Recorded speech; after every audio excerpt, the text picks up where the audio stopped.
રાજ્યના વિવિધ ઉદ્યોગોને કુશળ માનવબળ ઉપલબ્ધ થાય તેમ જુદા જુદા ક્ષેત્રે વિકસતી ટેકનોલોજી અંગે યુવાનોને તાલીમ આપી સ્વરોજગારી મેળવી શકે તે માટે રાજ્ય સરકાર સતત પ્રયત્નશીલ છે।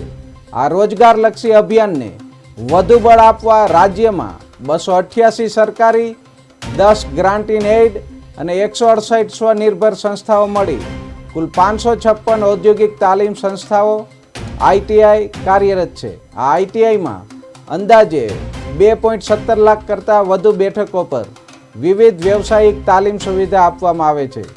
આ ઔદ્યોગિક તાલીમ સંસ્થાઓ ખાતે 79 રાષ્ટ્રીય કક્ષાના અને 53 રાજ્ય કક્ષાના એમ કુલ 132 અભ્યાસક્રમો ચલાવવામાં આવે છે।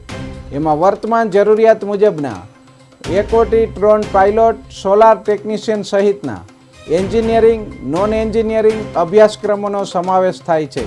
મુખ્યમંત્રી ભૂપેન્દ્ર પટેલના માર્ગદર્શનમાં શ્રમ અને રોજગાર મંત્રી બલવંતસિંહ રાજપૂતના નેતૃત્વમાં રાજ્ય સરકાર દ્વારા આઈટીઆઈમાં અભ્યાસ કરતા અને તાલીમાર્થીઓને અનેક સુવિધા આપવામાં આવે છે।